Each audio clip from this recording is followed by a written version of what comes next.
We're going to talk about the graph of a hyperbola.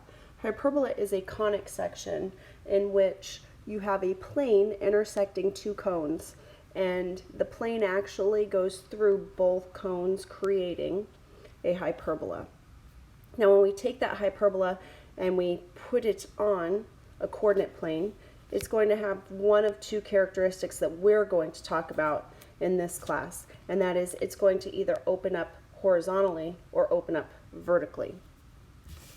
So the first example I'm going to give you, you can notice here, a little different than the ellipse, here on the two equations, a squared, b squared, I still have a squared and b squared, so what's different? Well, what's different on the equation here is, remember with a hyperbola, you have two squared terms, so two quadratic terms, and opposite signs. So here we have a positive x squared but a negative y squared, and here we have a negative x squared but a positive y squared. That's what's going to make the difference between whether or not it opens vertically or horizontally. So both graphs will have a center, and that center is going to be at h, k.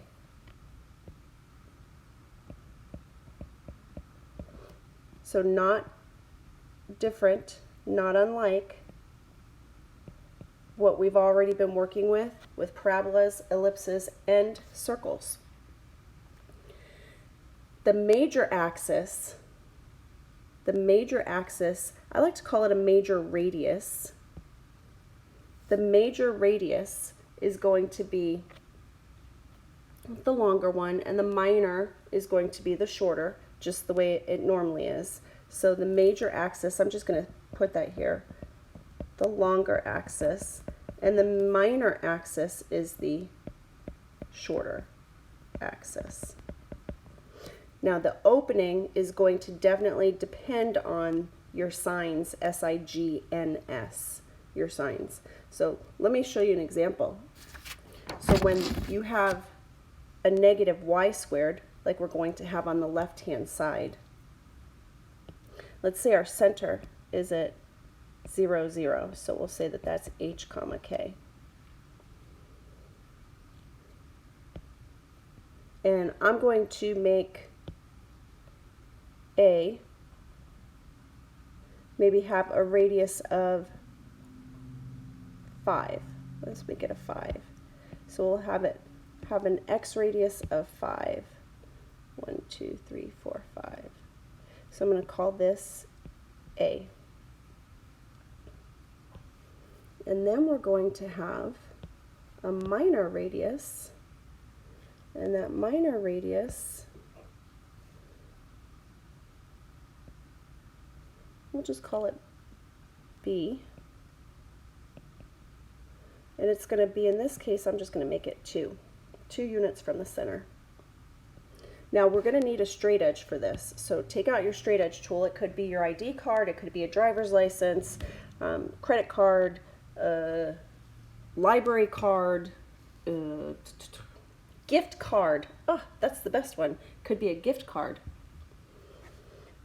And you're going to make a rectangle. So you're going to draw a rectangle. I'm going to make that darker so that you can see it. There we go. So we're going to make that rectangle.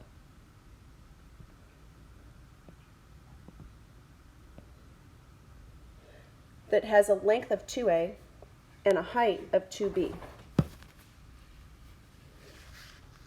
And then what we're going to do is we're going to keep our straight edge, and we're going to draw a diagonal. Now that diagonal is going to have a slope of b over a. So up 2, right 5, up 2, right 5, down 2, left 5.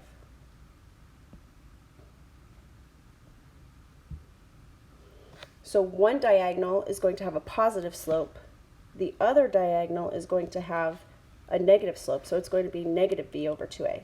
So it's going to be down 2, right 5, down 2, right 5.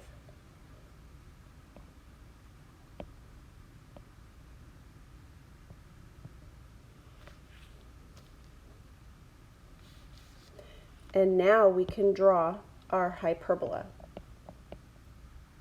Let's take that straight edge off. So the hyperbola is going to be in purple. The hyperbola, when y squared is negative, it's going to open up horizontally. So opens horizontally.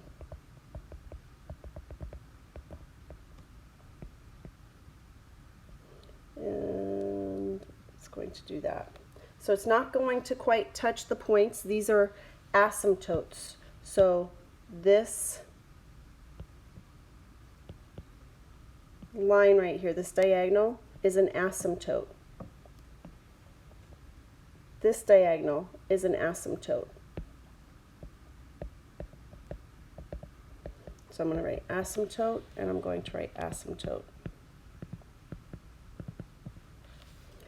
And it's going to have two parts to it, so it's going to open like that. And we don't have to figure out any other points. We're just going to sketch our drawing, and that is a beautiful drawing. Now, one more thing I want to talk about is the equations of the asymptote. So remember that we had a slope that was positive b over a with a y-intercept of 0. So y equals, in this case, it was up to right 5, x, and then your y-intercept was 0.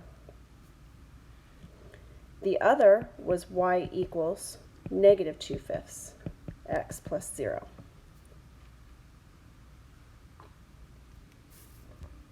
And that's good for our opens horizontally. Let's try opens vertically. So when x squared is negative,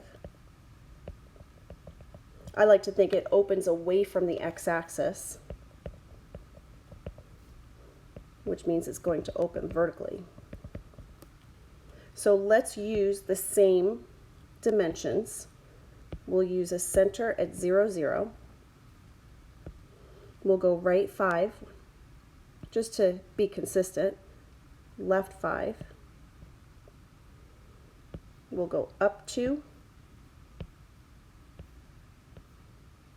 and down 2.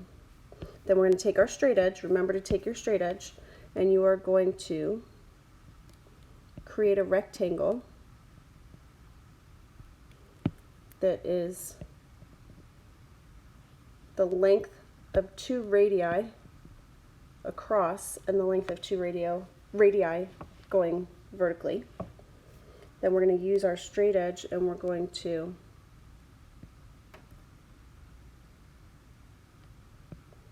create our asymptotes visually, just kind of extending out that slope a little bit so that we can have some accuracy there. And then when our graph opens vertically, in this case you can see that we've got a wide opening. So it's opening along that major radius, so it's got a wide opening. The one on the left was opening along the minor axis, so it was not as wide. Those, I think of them as two parabolas, one opening left and one opening right for our y squared is negative, and then for when x squared is negative, opening up and opening down. And then my favorite part right here is we've got some focal points. So we've got foci, and that distance c is equal to the square root of this time a squared plus b squared. A squared plus b squared. So your berry is sitting in the bowl. So your foci are always a certain distance still away from h comma k. So the best way to put this all together, and it looks a little confusing right now maybe, but the best way to put this all together is to do an example. And that's what we'll do in the next videos. We'll do this next example with numbers, and you'll see it's not going to take long. You're going to get very comfortable with it very quickly because of all the work you've already put in with ellipses and circles and parabolas.